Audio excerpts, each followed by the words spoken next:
ಶ್ರೀ ಗಣಪತಿ ಶಾರದಾ ಗುರುಭ್ಯೋ ನಮಃ. ಶ್ರೀರಾಮ ರಾಮ ರಾಮೇತಿ ರಮೇ ರಾಮೇ ಮನೋರಮೆ ಸಹಸ್ರನಾಮ ತತ್ತುಲ್ಯಂ ರಾಮನಾಮ ವರಾನನೆ. ಶ್ರೋತೃಗಳಿಗೆ ಶ್ರೀಮದ್ ವಾಲ್ಮೀಕಿ ರಾಮಾಯಣದ ಯುದ್ಧಕಾಂಡದಲ್ಲಿ ರಾವಣನ ಶೋಕ, ಸೀತೆಯನ್ನು ಸಂಹರಿಸಲು ಹೊರಟುದು, ಸುಪಾರ್ಶ್ವನಿಂದ ಆಶ್ವಾಸನೆ ಎಂಬ 92ನೆಯ ಸರ್ಗಕ್ಕೆ ಸ್ವಾಗತ.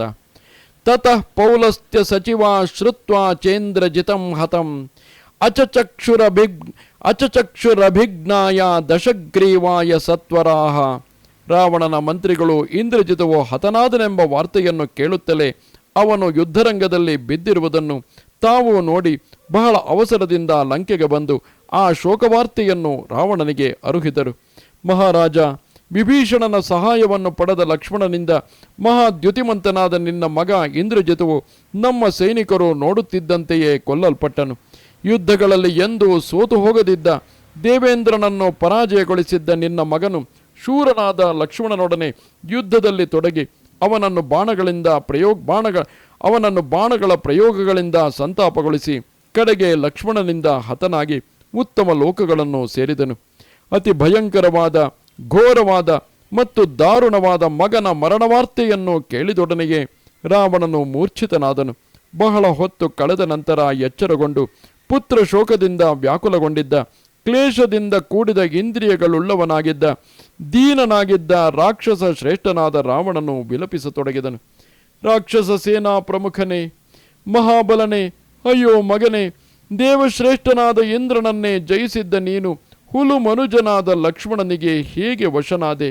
ಕುಪಿತನಾದ ನೀನು ಬಾಣಗಳಿಂದ ಕಾಲ ಮತ್ತು ಅಂತಕರನ್ನು ಕೂಡ ಸೀಳಿ ಹಾಕುವಷ್ಟು ಸಮರ್ಥನಾಗಿದ್ದೆ. ಮಂದರ ಪರ್ವತದ ಶಿಖರಗಳನ್ನು ಧ್ವಂಸ ಮಾಡುವಷ್ಟು ಸಮರ್ಥನಾಗಿದ್ದೆ. ಹೀಗಿರುವಾಗ ಯುದ್ಧದಲ್ಲಿ ಮಾನವನಾದ ಲಕ್ಷ್ಮಣನನ್ನು ಸಂಹರಿಸುವುದು ನಿನಗೆ ಯಾವ ಮಹಾ ವಿಷಯವಾಗಿದ್ದಿತು? ಈಗ ಸೂರ್ಯನ ಮಗನಾದ ಯಮನೇ ನನಗಿಂತಲೂ ಹೆಚ್ಚು ಪ್ರಭಾವವಿರುವವನೆಂದು ನಾನು ಭಾವಿಸುತ್ತೇನೆ. ಏಕೆಂದರೆ ಅವನು ನನ್ನ ಮಗನಾದ ನಿನ್ನನ್ನು ಕೂಡ ಮರಣಧರ್ಮದೊಡನೆ ಕೂಡಿಸಿದನಲ್ಲವೇ? ಏಷ ಪಂಥ ಸುಯೋಧಾನಾಂ ಸರ್ವಾಮರ ಗಣೇಶ್ವಪಿ ಯಕೃತೆ ಹನ್ಯತೆ ಭರ್ತು ಸಪುಮಾನ್ ಸ್ವರ್ಗಮೃಚ್ಛತಿ. ಯಾವನು ತನ್ನ ಸ್ವಾಮಿಯ ಸಲುವಾಗಿ ಯುದ್ಧದಲ್ಲಿ ಮಡಿಯುವನೋ ಆ ಮನುಷ್ಯನು ಸ್ವರ್ಗಕ್ಕೆ ಹೋಗುತ್ತಾನೆ. ಇದು ಮನುಷ್ಯ, ರಾಕ್ಷಸ, ವಾನರರಿಗೆ ಮಾತ್ರವೇ ಸೀಮಿತವಾಗಿಲ್ಲ. ಸಮಸ್ತವಾದ ದೇವಗಣಗಳಲ್ಲಿರುವ ಸುಯೋಧರಿಗೂ ಇದೇ ಮಾರ್ಗವೇ ಹೇಳಲ್ಪಟ್ಟಿದೆ. ಆದುದರಿಂದ ನಿನ್ನ ಸಾವಿಗಾಗಿ ನಾನು ಚಿಂತಿಸ ಹೋಗುವುದಿಲ್ಲ. ಇಂದ್ರಜಿತವು ಯುದ್ಧದಲ್ಲಿ ಮರಣ ಹೊಂದಿದನೆಂಬ ವಾರ್ತೆಯನ್ನು ಕೇಳಿ ದೇವತೆಗಳು, ಎಲ್ಲ ಲೋಕಪಾಲರು, ಮಹರ್ಷಿಗಳು ಯಾವ ಭಯವೂ ಇಲ್ಲದೆ ಸುಖವಾಗಿ ನಿದ್ರಿಸುತ್ತಾರೆ.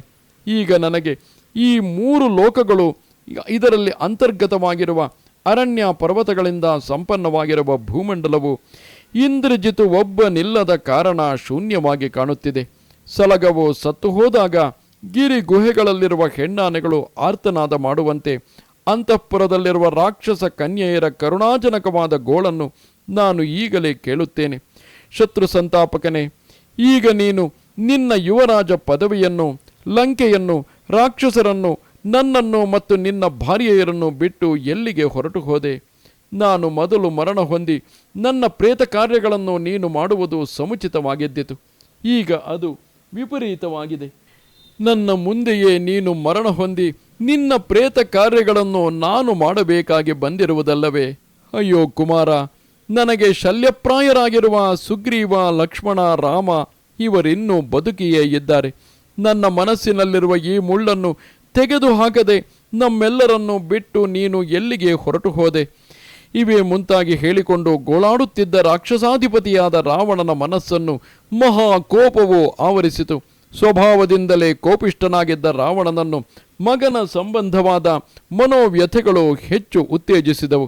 ಬೇಸಿಗೆಯಲ್ಲಿ ಸೂರ್ಯ ಕಿರಣಗಳು ಪ್ರಖರವಾಗುವಂತೆ ಮೊದಲೇ ಕೋಪದಿಂದ ಒರಿಯುತ್ತಿದ್ದ ರಾವಣನನ್ನು ಮಗನ ಸಂಬಂಧವಾದ ಮಾನಸಿಕ ಚಿಂತೆಗಳು ಕೋಪದಿಂದ ಮತ್ತಷ್ಟು ಪ್ರಜ್ವಲಿಸುವಂತೆ ಮಾಡಿದವು. ಪ್ರಳಯ ಕಾಲದಲ್ಲಿ ಸಮುದ್ರವು ಮೊಸಳೆಗಳಿಂದಲೂ ಮತ್ತು ದೊಡ್ಡ ದೊಡ್ಡ ಅಲೆಗಳಿಂದಲೂ ಕೂಡಿ ಶೋಭಾಯಮಾನವಾಗಿ ಕಾಣುವಂತೆ ರಾವಣನ ಹಣೆಯಲ್ಲಿ ಹುಬ್ಬುಗಳು ಗಂಟಿಕ್ಕಿ ಒಂದಕ್ಕೊಂದು ಸೇರಿಕೊಂಡು ಶೋಭಾಯಮಾನವಾಗಿ ಕಾಣುತ್ತಿದ್ದವು. ಅಂದರೆ ಭೀಕರವಾದ ಕೋಪದಿಂದ ರಾವಣನು ಹುಬ್ಬುಗಳನ್ನು ಗಂಟಿಕ್ಕೆದನು. ವೃತ್ರಾಸುರನ ಮುಖದಿಂದ ಹೊಗೆಯಿಂದ ಕೂಡಿದ ಅಗ್ನಿಯು ಹೊರಹೊಮ್ಮುತ್ತಿದ್ದಂತೆ ಕೋಪದಿಂದ ಆಕಳಿಸುತ್ತಿದ್ದ ರಾವಣನ ಬಾಯಿಂದ ಹೊಗೆಯಿಂದ ಕೂಡಿದ ಅಗ್ನಿಯು ಹೊರಹೊಮ್ಮುತ್ತಿದ್ದಿತು. ಮಗನ ವಧೆಯಿಂದ ಪರಿತಪಿಸುತ್ತಿದ್ದ ಕ್ರೋಧವಶನಾಗಿದ್ದ ರಾವಣನು ಬುದ್ಧಿಯಿಂದ ಸಮಾಲೋಚಿಸಿ ತನ್ನ ಪುತ್ರನ ವಧೆಗೆ ತಕ್ಕುದಾದ ಪ್ರತಿಕ್ರಿಯೆಯನ್ನು ಮಾಡಲು ವೈದೇಹಿಯನ್ನು ವಧಿಸುವುದೇ ಯುಕ್ತವೆಂದು ನಿಶ್ಚಯಿಸಿದನು. ಸ್ವಭಾವತಃ ಕೆಂಪಾಗಿದ್ದ ಅವನ ಕಣ್ಣುಗಳು ಕ್ರೋಧಾಗ್ನಿಗಿಂತ ಮತ್ತಷ್ಟು ಕೆಂಪಾಗಿ ಅತ್ಯಂತ ಪ್ರಕಾಶಮಾನವಾಗಿಯೂ ಅತಿ ಘೋರವಾಗಿಯೂ ಕಾಣುತ್ತಿದ್ದವು. ಸ್ವಭಾವತಃ ಘೋರವಾಗಿದ್ದ ಅವನ ರೂಪವು ಕ್ರೋಧಾಗ್ನಿಗಿಂತಲೂ ಸಮಾವೃತವಾಗಿ ಎದುರಿಗೆ ನಿಂತು ನೋಡಲಾಗದ ಕ್ರುದ್ಧನಾದ ರುದ್ರನ ರೂಪದಂತೆಯೇ ಕಾಣುತ್ತಿದ್ದಿತು. ಉರಿಯುತ್ತಿರುವ ಪಂಜುಗಳಿಂದ ಕಿಡಿಗಳಿಂದ ಕೂಡಿದ ತೈಲ ಬಿಂದುಗಳು ಬೀಳುವಂತೆ ಕ್ರುದ್ಧನಾಗಿದ್ದ ರಾವಣನ ಕಣ್ಣುಗಳಿಂದ ಬಿಸಿ ಬಿಸಿಯಾದ ನೀರಿನ ತೊಟ್ಟುಗಳು ಉದುರುತ್ತಿದ್ದವು. ದೇವದಾನವರು ಕ್ಷೀರ ಸಮುದ್ರವನ್ನು ಕಡೆಯುವಾಗ ಕಡೆಗೋಲಿನ ರೂಪದಲ್ಲಿದ್ದ ಮಂದರ ಪರ್ವತದ ಧ್ವನಿಯಂತೆ ಕೋಪದಿಂದ ಕಟಕಟಾಗಿಸುತ್ತಿದ್ದ ರಾವಣನ ಹಲ್ಲುಗಳ ಶಬ್ದವು ಕೇಳಿಬರುತ್ತಿದ್ದಿತು. ಕಾಲಾಗ್ನಿಯಂತೆ ಅತಿ ಕ್ರುದ್ಧನಾದ ರಾವಣನು ಯಾವ ದಿಕ್ಕಿನ ಕಡೆಗೆ ನೋಡುತ್ತಿದ್ದನೋ ಆಯಾ ದಿಕ್ಕುಗಳಲ್ಲಿದ್ದ ರಾಕ್ಷಸರು ಭಯಭೀತರಾಗಿ ಅಲ್ಲಲ್ಲಿಯೇ ಅಡಗಿಕೊಳ್ಳುತ್ತಿದ್ದರು. ಚರಾಚರ ಪ್ರಾಣಿಗಳನ್ನು ನುಂಗಿ ಹಾಕುವ ಇಚ್ಛೆಯುಳ್ಳ ಅಂತಕನಂತೆ ಪರಮ ಕ್ರುದ್ಧನಾಗಿ ಎಲ್ಲ ದಿಕ್ಕುಗಳನ್ನು ದಿಟ್ಟಿಸಿ ನೋಡುತ್ತಿದ್ದ ರಾವಣನ ಬಳಿಗೆ ಯಾವ ರಾಕ್ಷಸರು ಹೋಗಲಿಲ್ಲ. ಅನಂತರ ಯುದ್ಧದಲ್ಲಿ ರಾಕ್ಷಸರನ್ನು ಪುನಃ ತೊಡಗಿಸುವ ಸಲುವಾಗಿ ಅಡಗಿದ್ದ ರಾಕ್ಷಸರಿಗೆ ರಾವಣನು ಹೇಳಿದನು, ರಾಕ್ಷಸ ಶಿರೋಮಣಿಗಳೇ, ನಾನು ಸಾವಿರ ವರ್ಷಗಳವರೆಗೂ ಕಠೋರವಾದ ತಪಸ್ಸುಗಳನ್ನು ಮಾಡುತ್ತಿದ್ದೆನು. ಒಂದೊಂದು ತಪಸ್ಸು ಮುಗಿದಾಗಲೂ ಬ್ರಹ್ಮನು ಸಂತುಷ್ಟನಾಗಿ ವರವನ್ನು ದಯಪಾಲಿಸುತ್ತಿದ್ದನು. ಆ ಎಲ್ಲ ತಪಸ್ಸುಗಳ ಫಲದಿಂದ ಮತ್ತು ಬ್ರಹ್ಮನ ಕೃಪೆಯಿಂದ ನನಗೆ ಅಸುರರಿಂದಾಗಲಿ ದೇವತೆಗಳಿಂದಾಗಲಿ ಭಯವೆಂಬುದೇ ಇಲ್ಲ. ನನ್ನ ಹತ್ತಿರ ಬ್ರಹ್ಮನು ಅನುಗ್ರಹಿಸಿಕೊಟ್ಟಿರುವ ಸೂರ್ಯನ ಪ್ರಭೆಗೆ ಸಮಾನವಾದ ಪ್ರಭೆಯಿಂದ ಕೂಡಿರುವ ಕವಚವಿದೆ. ಆ ಕವಚವನ್ನು ತೊಟ್ಟು ದೇವಾಸುರರೊಡನೆ ಮಾಡಿದ ಯುದ್ಧದಲ್ಲಿ ವಜ್ರಾಯುಧದ ಪ್ರಹಾರದಿಂದಲೂ ಆ ದಿವ್ಯ ಕವಚವು ಛಿನ್ನ ಭಿನ್ನವಾಗಲಿಲ್ಲ. ಅದನ್ನು ಧರಿಸಿ ರಥದಲ್ಲಿ ಕುಳಿತು ರಣಭೂಮಿಗೆ ಹೋಗುವ ನನ್ನನ್ನು ಯಾರು ತಾನೇ ಎದುರಿಸಬಲ್ಲರು? ಸಾಕ್ಷಾತ್ ಇಂದ್ರನು ಕೂಡ ನನ್ನೊಡನೆ ಯುದ್ಧ ಮಾಡುವ ಸಾಹಸವನ್ನು ಮಾಡಲಾರನು. ದೇವಾಸುರ ಯುದ್ಧದಲ್ಲಿ ನನ್ನ ಅಪ್ರತಿಮ ಸಾಹಸವನ್ನು ಕಂಡು ಪ್ರಸನ್ನನಾದ ಚತುರ್ಮುಖನು ನನಗೆ ಮಹಾಧನುಸ್ಸನ್ನು ಬಾಣಗಳೊಡನೆ ಅನುಗ್ರಹಿಸಿಕೊಟ್ಟಿರುವನು. ಮುಂದೆ ನಡೆಯಲಿರುವ ಮಹಾಯುದ್ಧದಲ್ಲಿ ರಾಮ ಲಕ್ಷ್ಮಣರನ್ನು ಸಂಹರಿಸಲು 100 ಮಂಗಳ ವಾದ್ಯಗಳೊಡನೆ ಆ ನನ್ನ ಧನುಸ್ಸನ್ನೆತ್ತಿಕೊಂಡು ಇಲ್ಲಿಗೆ ತನ್ನಿರಿ. ಪೌರುಷದಿಂದ ಇಷ್ಟು ಮಾತನಾಡಿದರು. ಮಗನ ಮರಣದಿಂದ ಶೋಕತಪ್ತನಾಗಿದ್ದ, ಅಂತೆಯೇ ಪರಮ ಕ್ರುದ್ಧನೂ ಆಗಿದ್ದ ಮಹಾಕ್ರೂರಿಯಾದ ರಾವಣನು ಪುನಃ ಸೀತೆಯನ್ನು ಕೊಲ್ಲಬೇಕೆಂದು ಮನಸ್ಸಿನಲ್ಲಿ ನಿಶ್ಚಯಿಸಿದನು. ಆಗ ಅವನ ಕಣ್ಣುಗಳು ಕೆಂಡದಂತೆ ಕೆಂಪಾಗಿದ್ದವು. ಸ್ವರೂಪವು ಅತಿ ಘೋರವಾಗಿದ್ದು ಭಯಂಕರವಾಗಿ ಕಾಣುತ್ತಿದ್ದಿತು. ಆದರೂ ಪುತ್ರ ಶೋಕದಿಂದ ದೀನನಾಗಿದ್ದನು. ದೈನ್ಯದಿಂದ ಕುಗ್ಗಿದ ಧ್ವನಿಗಳುಳ್ಳ ರಾಕ್ಷಸರಿಗೆ ಹೇಳಿದನು, ನಿಶಾಚರರೇ, ನನ್ನ ಮಗನು ವಾನರರನ್ನು ವಂಚಿಸಲು ಮಾಯಾ ಸೀತೆಯನ್ನು ತೋರಿಸಿ ಇವಳೇ ನಿಜವಾದ ಸೀತೆ ಎಂದು ಹೇಳಿ ಅವರೆಲ್ಲರ ಸಮ್ಮುಖದಲ್ಲಿಯೇ ಆ ಮಾಯಾ ಸೀತೆಯನ್ನು ಸಂಹರಿಸಿದನು. ಕ್ಷತ್ರಿಯಾಧವನಾದ ರಾಮನಲ್ಲಿಯೇ ಅನುರಾಗವನ್ನಿಟ್ಟುಕೊಂಡಿರುವ ಆ ಸೀತೆಯನ್ನು ಈಗ ನಾನು ನಿಜವಾಗಿಯೇ ಕೊಂದು ಆತ್ಮತೃಪ್ತಿಯನ್ನು ಪಡೆದುಕೊಳ್ಳುವೆನು. ರಾವಣನು ಸಚಿವರಿಗೆ ಹೀಗೆ ಹೇಳಿ ಆಕಾಶದಂತೆ ನಿರ್ಮಲವಾಗಿ ಮತ್ತು ಸಮಸ್ತ ಗುಣಗಳಿಂದಲೂ ಸಂಪನ್ನವಾಗಿದ್ದ ಕತ್ತಿಯನ್ನು ಮೇಲೆತ್ತಿದನು. ಪುತ್ರ ಶೋಕದಿಂದ ವ್ಯಾಕುಲನಾಗಿದ್ದ ರಾವಣನು ಅತ್ಯಂತ ವೇಗದಿಂದ ಮುಂದೆ ಧಾವಿಸಿದನು. ಅವನ ಭಾರ್ಯೆಯರು ಮತ್ತು ಮಂತ್ರಿಗಳು ಅವನನ್ನು ಅನುಸರಿಸಿದರು.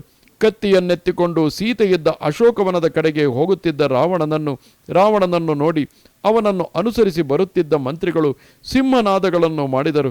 ಕ್ರುದ್ಧನಾಗಿದ್ದ ರಾವಣನನ್ನು ನೋಡಿ ಪರಸ್ಪರವಾಗಿ ಆಲಿಂಗನೆ ಮಾಡಿಕೊಂಡು ಮಂತ್ರಿಗಳು ಮಾತನಾಡಿಕೊಂಡರು. ಇಂದು ನಮ್ಮ ರಾಜನಾದ ಈ ರಾವಣನನ್ನು ನೋಡಿ ರಾಮ ಲಕ್ಷ್ಮಣರಿಬ್ಬರೂ ವ್ಯಥೆಪಡುತ್ತಾರೆ. ಏಕೆಂದರೆ ಹಿಂದೆ ಕ್ರುದ್ಧನಾಗಿದ್ದ ಇವನು 4 ಲೋಕಪಾಲರನ್ನು ಜಯಿಸಿದ್ದನು. ಅಂತೆಯೇ ಯುದ್ಧಗಳಲ್ಲಿ ಅನೇಕ ಶತ್ರುಗಳನ್ನು ಸಂಹರಿಸಿರುವನು. 3 ಲೋಕಗಳಲ್ಲಿರುವ ರತ್ನಕ್ಕೆ ಸಮಾನವಾದ ವಸ್ತುಗಳೆಲ್ಲವನ್ನೂ ಸಂಗ್ರಹಿಸಿ ನಮ್ಮ ರಾಜನು ಅವೆಲ್ಲವನ್ನು ಉಪಭೋಗಿಸುತ್ತಿದ್ದಾನೆ. ಪರಾಕ್ರಮದಲ್ಲಾಗಲಿ ಬಲದಲ್ಲಾಗಲಿ ಇವನಿಗೆ ಸಾಟಿಯಾದವರು ಈ ಭೂಮಂಡಲದಲ್ಲಿಯೇ ಮತ್ತೊಬ್ಬರಿಲ್ಲ. ಇವರೆಲ್ಲರೂ ಹೀಗೆ ಮಾತನಾಡುತ್ತಿರಲು ಕೋಪದಿಂದ ಬುದ್ಧಿಗೆಟ್ಟಿದ್ದ ರಾವಣನು ವಧೆ ಮಾಡುವ ಸಲುವಾಗಿ ಅಶೋಕವನದಲ್ಲಿದ್ದ ಸೀತೆಯ ಬಳಿಗೆ ಧಾವಿಸಿದನು. ಹಿತಕರವಾದ ಬುದ್ಧಿವಾದವನ್ನು ಕೇಳುವ ಸುಹೃದರು ರಾವಣನನ್ನು ತಡೆಯಲು ಪ್ರಯತ್ನಿಸಿದರು. ಅವರೆಲ್ಲರ ಮಾತುಗಳನ್ನು ಅನಾದರಿಸಿದ ರಾವಣನು ಆಕಾಶದಲ್ಲಿ ರೋಹಿಣಿ ನಕ್ಷತ್ರವನ್ನು ಆಕ್ರಮಿಸುವ ದುಷ್ಟ ಗ್ರಹದಂತೆ ಸೀತೆಯನ್ನು ಆಕ್ರಮಿಸಿದನು. ರಾಕ್ಷಸಿಯರಿಂದ ರಕ್ಷಿಸಲ್ಪಡುತ್ತಿದ್ದ ಅನಿಂದ್ಯಳಾದ ಜಾನಕಿಯು ಕ್ರುದ್ಧನಾದ ರಾವಣನು ಕತ್ತಿಯನ್ನೆತ್ತಿಕೊಂಡು ಬರುತ್ತಿರುವುದನ್ನು ನೋಡಿದಳು. ಹಿತೈಷಿಗಳಿಂದ ತಡೆಯಲ್ಪಡುತ್ತಿದ್ದರೂ ಮುನ್ನುಗ್ಗಿ ಬರುತ್ತಿದ್ದ ರಾವಣನನ್ನು ನೋಡಿ ವೈದೇಹಿಯು ಸಂತಾಪಗೊಂಡು ಕಣ್ಣೀರಿಡುತ್ತಾ ತನ್ನಲ್ಲಿಯೇ ಹೇಳಿಕೊಂಡಳು, ದುರ್ಬುದ್ಧಿಯವನಾದ ಈ ರಾಕ್ಷಸನು ಅತ್ಯಂತ ಕ್ರುದ್ಧನಾಗಿ ಇತ್ತ ಕಡೆಗೆ ಧಾವಿಸಿ ಬರುತ್ತಿದ್ದಾನೆ. ಸನಾಥೆಯಾದ ನನ್ನನ್ನು ಅನಾಥೆಯೋಪಾದಿಯಲ್ಲಿ ಸಂಹರಿಸುವನು. ಪತಿಪರಾಯಣೆಯಾಗಿರುವ ನನ್ನನ್ನು ಈ ದುಷ್ಟನು ಹಲವಾರು ಬಾರಿ ತನ್ನ ಪತ್ನಿಯಾಗುವಂತೆ ಪ್ರಚೋದಿಸಿದನು. ಆ ಸಮಯದಲ್ಲಿ ನಾನು ಸಾಧ್ಯವಿಲ್ಲವೆಂದು ಸ್ಪಷ್ಟವಾಗಿ ಹೇಳಿಬಿಟ್ಟೆನು. ಹೀಗೆ ಪ್ರಲೋಭನಗಳಿಂದ ನನ್ನನ್ನು ಹೊಂದಲು ಸಾಧ್ಯವಾಗದೆ ಇವನು ನಿರಾಶೆಗೊಂಡಿರುವನೆಂಬುದು ಸ್ಪಷ್ಟವಾಗಿದೆ. ಈ ಕಾರಣದಿಂದಲೇ ಕ್ರೋಧ ಮೋಹಗಳೆರಡರಿಂದಲೂ ಕೂಡಿರುವ ಇವನು ನನ್ನನ್ನು ಕೊಲ್ಲಲು ಬಂದಿರುವನು.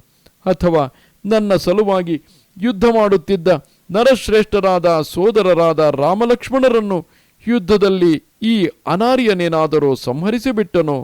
ಏಕೆಂದರೆ ನಾನು ಸ್ವಲ್ಪ ಹೊತ್ತಿಗೆ ಮೊದಲು ರಾಕ್ಷಸರ ಭಯಂಕರವಾದ ಸಿಂಹನಾದಗಳನ್ನು ಕೇಳಿದೆನು. ಹರ್ಷಭರಿತರಾದ ಅನೇಕ ನಿಶಾಚರರು ತಮ್ಮ ಪ್ರಿಯ ಬಂಧುಗಳೊಡನೆ ಹರ್ಷೋತ್ಸಾಹಗಳಿಂದ ಕೂಗಾಡುತ್ತಿದ್ದರು. ಅಯ್ಯೋ, ನನ್ನ ನಿಮಿತ್ತವಾಗಿ ರಾಜಪುತ್ರರ ವಧೆಯಾಗಿದ್ದರೆ ನನ್ನ ಈ ಜೀವನಕ್ಕೆ ಧಿಕ್ಕಾರವಿರಲಿ. ಅಥವಾ ಹೀಗೇನಾದರೂ ಆಗಿರಬಹುದೇ?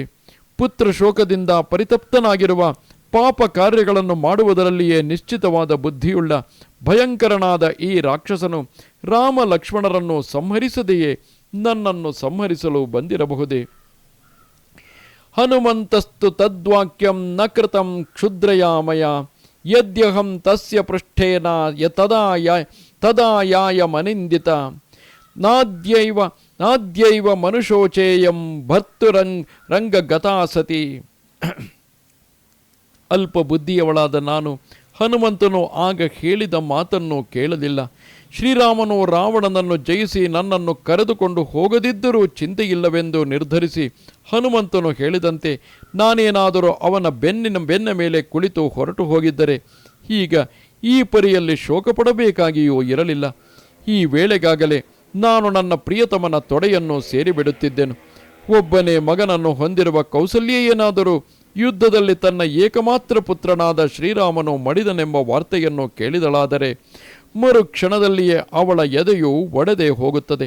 ಅವಳು ಗೋಳಾಡುತ್ತಾ ಮಹಾತ್ಮನಾದ ಶ್ರೀರಾಮನ ಬಾಲ್ಯ, ಯೌವನ, ಇದುವರೆಗೆ ಅವನು ಮಾಡಿರುವ ಧರ್ಮ ಕಾರ್ಯಗಳು, ಅವನ ಮನಮೋಹಕವಾದ ರೂಪ, ಈ ಎಲ್ಲವನ್ನು ಒಂದಾದ ಮೇಲೊಂದರಂತೆ ಸ್ಮರಿಸಿಕೊಳ್ಳುವಳು.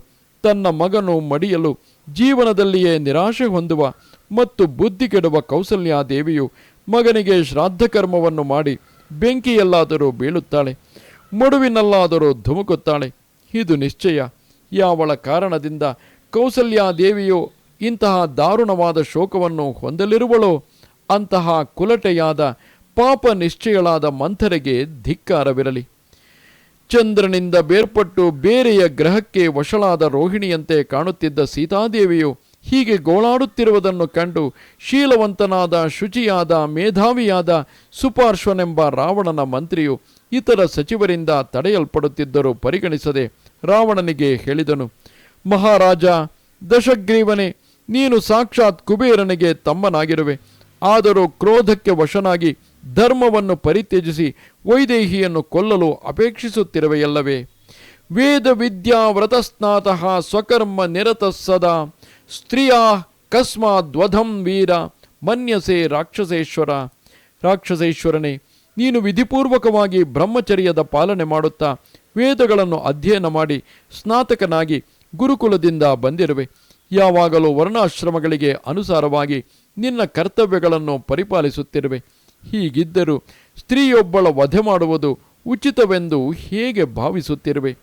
ಮೈಥಿಲೀಂ ರೂಪಸಂಪನ್ನಾಂ ಪ್ರತ್ಯವೇಕ್ಷಸ್ವ ಪಾರ್ಥಿವ ತಸ್ಮಿನ್ನೇವ ಸಹಾಸ್ಮಾಭಿ ರಾಘವೇ ಕ್ರೋಧಮುತ್ಸೃಜ.